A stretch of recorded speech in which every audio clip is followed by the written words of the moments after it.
وتفسيرا وإتقانا على ربى الأنس شيدنا مدارسنا. السلام علیکم ورحمۃ اللہ وبرکاتہ. امید کرتی ہوں کہ آپ سب صحت و ایمان و تقویٰ کی بہترین حالتوں میں موجود ہوں گے انشاءاللہ کریم. آج ہم سورۃ بقرہ کی آیت نمبر 6 اور 7 کا مطالعہ کریں گے. چلائے اس میں دیکھتے ہیں کیا اللہ تعالیٰ فرما رہے ہیں. إن الذين كفروا سواء عليهم أأنذرتهم أم لم تنذرهم لا يؤمنون. ختم الله على قلوبهم وعلى سمعهم وعلى أبصارهم غشاوة وَلَهُمْ عَذَابٌ عَظِيمٌ. ترجمہ: کافروں کو آپ کا ڈرانا یا نہ ڈرانا برابر ہے، یہ لوگ ایمان نہ لائیں گے. اللہ تعالیٰ نے ان کے دلوں پر اور ان کے کانوں پر مہر لگا دی ہے اور ان کے آنکھوں پر پردہ ہے اور ان کے لیے بڑا عذاب ہے. اس سے پہلی آیات میں ہم نے جو پڑھا تھا وہ اس میں متقین کی صفات کو بیان کیا گیا تھا. اب اس سے آگے جو آیات ہیں اس میں اللہ تعالیٰ کافروں اور منافقوں کی نشانیوں کو بیان کر رہے ہیں. ہم نے سورۃ فاتحہ میں اللہ تعالیٰ سے درخواست کی تھی، اللہ تعالیٰ ہمیں ان لوگوں کے راستے پر چلا جن پر تمہارا انعام ہوا، نہ کہ ان لوگوں کے راستے پر جن پر تمہارا غضب ہوا.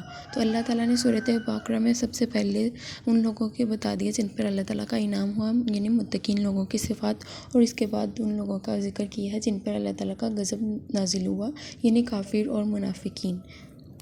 آج کی جو آیت ہے اس میں اللہ تعالیٰ نے کافروں کا ذکر کیا ہے، مطلب وہ لوگ جو کفر کرتے ہیں. یہاں پہ کفر کے اصل معنی چھپانے کے ہیں، اسی سے انکار کا مفہوم پیدا ہوا ہے اور یہ لفظ ایمان کے مقابلے میں استعمال ہوتا ہے. کفر کے معنی ہوتے ہیں نہ ماننا، انکار کر دینا یا رد کر دینا. قرآن کی روح سے کفر کے مختلف رویے ہیں. ایک یہ ہے کہ انسان سرے سے ہی خدا کو نہ مانے یا اس کے اقتدار اللہ کو تسلیم نہ کرے اور اس کو اپنا اور ساری کائنات کا مالک و معبود نہ مانے. دوسرا یہ ہے کہ اللہ تعالیٰ کو تو مانے مگر اس کے احکام اور اس کی ہدایت کو نہ مانے اور اس کے قانون کو تسلیم کرنے سے انکار کر دے. پھر تیسرے نمبر پہ وہ لوگ آتے ہیں جو کہ اصولاً اس بات کو بھی تسلیم کر رہے ہیں کہ اسی اللہ ہی کی ہدایت پر چلنا چاہیے، مگر اللہ اپنی ہدایت اور اپنے احکام پہنچانے کے لیے جن پیغمبروں کا واسطہ دیتا ہے انہیں تسلیم نہیں کرتا، مطلب وہ پیغمبروں کو نہیں مانتا ہے. پھر چوتھے یہ ہے کہ جو پیغمبروں کے درمیان تفریق کریں، اپنی پسندیدہ اپنے تعصبات کی بنا میں ان میں سے کسی کو مانے کسی کو نہیں مانے. جیسے یہودی کرتے تھے، وہ حضرت موسیٰ کو تو مان لیا تھا انہوں نے، لیکن حضرت محمد صلی اللہ علیہ وسلم کو انہوں نے ماننے سے انکار کر دیا تھا.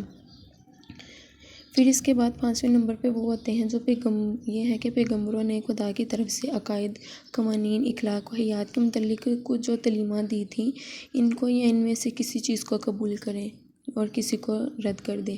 مطلب جیسے یہودی ہوتے تھے، وہ کافر تھے، وہ تو رات میں سے جو احکام ان کو پسند آتے تھے ان کو مان لیتے تھے اور جو ان کو پسند نہیں آتے ان کو چینج کر لیتے تھے. پھر 6 نمبر پہ وہ لوگ آتے تھے جو نظریے کے طور پر تو ان سب چیزوں کو مان لیتے تھے مگر عملاً احکام الہی کو دنستہ نافرمانی کرتے تھے اور ان نافرمانی پر اصرار کرتے رہتے تھے اور اپنی دینی زندگی میں اپنے رویے کی بنا پر ان کی اطاعت نہیں تھے کرتے بلکہ نافرمانی کرتے ہیں. جیسا کہ اگر ہم بھی آج کے دیکھیں تو ہم اللہ تعالیٰ کو تو مانتے ہیں، ہم رسولوں کو مانتے ہیں، ہم کتابوں کو مانتے ہیں، لیکن ہم میں سے کچھ ایسے ہیں جو کہ ہم اللہ تعالیٰ کی نافرمانی کرتے رہتے ہیں. ہم وہ کام کرتے ہیں جن کو اللہ تعالیٰ نے منع فرمایا ہے. بہت سے ایسے کام ہم روزمرہ کی زندگی میں کرتے ہیں جن کو اللہ تعالیٰ پسند نہیں کرتے لیکن ہم بھی وہ کرتے ہیں. اب ہم آتے ہیں اس آیت کی شان نزول کی طرف کہ یہ آیت اللہ تعالیٰ نے آپ صلی اللہ علیہ وسلم پر کس صورت میں نازل کی تھی. جب آپ صلی اللہ علیہ وسلم مکہ مکرمہ میں تھے نا تو وہاں پر کافروں کا بہت زیادہ غلبہ تھا اور کافروں کے سردار ابو لہب اور ابو جہل تھے. آپ صلی اللہ علیہ وسلم کی شدید خواہش تھی کہ سب کافر جو ہے نا وہ بھی مسلمان ہو جائیں.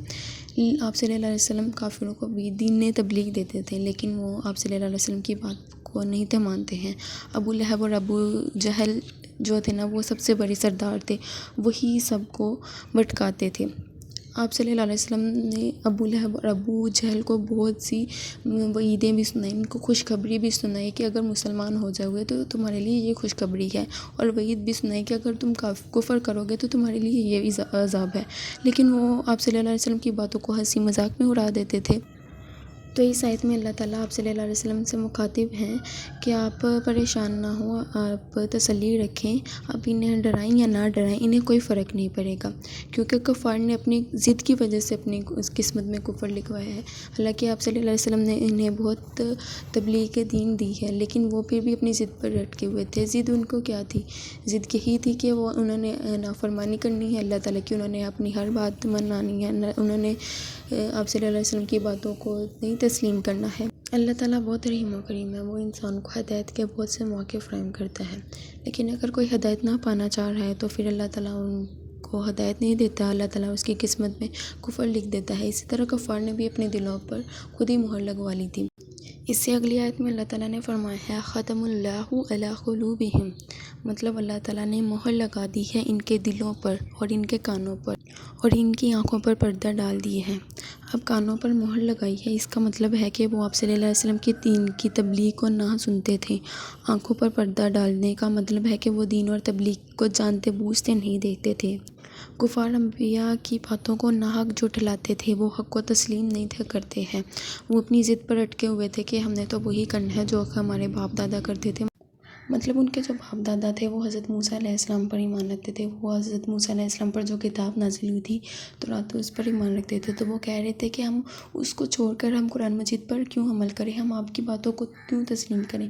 حالانکہ انہیں تورات میں ان سے وعدہ لیا گیا تھا کہ اس کے بعد یہ آپ صلی اللہ علیہ وسلم کو نبوت ملے گی تو ان پر ایمان لانا ہے، لیکن انہوں نے اس بات کو رد کر دیا ہوا تھا، تو پھر اللہ تعالیٰ نے ان کے دلوں پر مہر لگا دی تھی کہ تم لوگوں نے تو بات کو تسلیم نہیں کرنا، کیونکہ انہوں نے نافرمانی کر دی تھی، اللہ تعالیٰ کی آیت کی پاسداری نہیں تھی کی ہے۔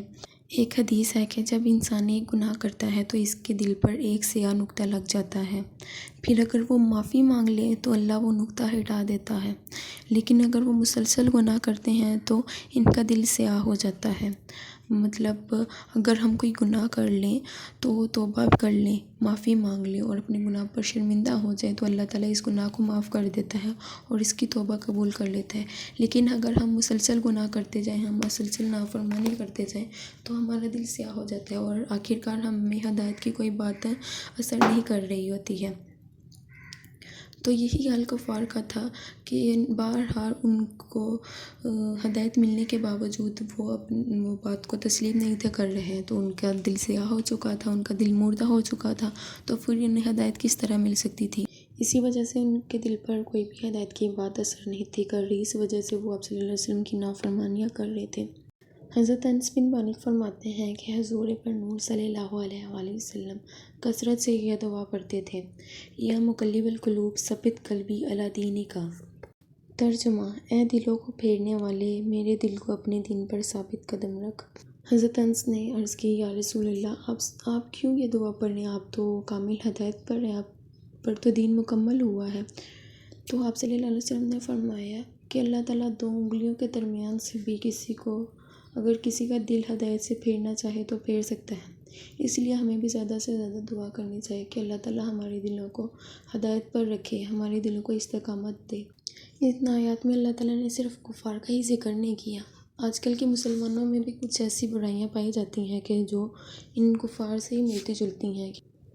دعا ہے کہ اللہ تعالیٰ ہم سب کو اچھا اور سچا مسلمان بننے کی توفیق دے، اللہ تعالیٰ ہمیں دین کی سمجھ عطا فرمائے اور ہمیں استقامت بخشے۔ امید کرتی ہوں کہ آپ کو آج کی دو آیات سمجھ آ گئی ہوں گی انشاءاللہ کریم۔ اللہ تعالیٰ ہم سب کے دلوں کو ایمان کی روشنی سے منور کرے، آمین یا رب العالمین۔ اپنی دعا میں بہت زیادہ یاد رکھیے گا، اللہ تعالیٰ آپ سب سے راضی ہو۔ انشاءاللہ کریم اگلی آیت کے ساتھ پھر حاضر ہوں گی، تب تک کے لیے اللہ حافظ۔